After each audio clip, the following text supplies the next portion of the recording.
I bought yet another Lumia 950 on eBay.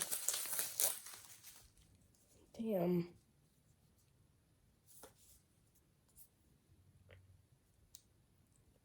So, for the reason I bought this one for $50, it looks like it's unlocked. This thing is beaten down so bad. Oh, nice.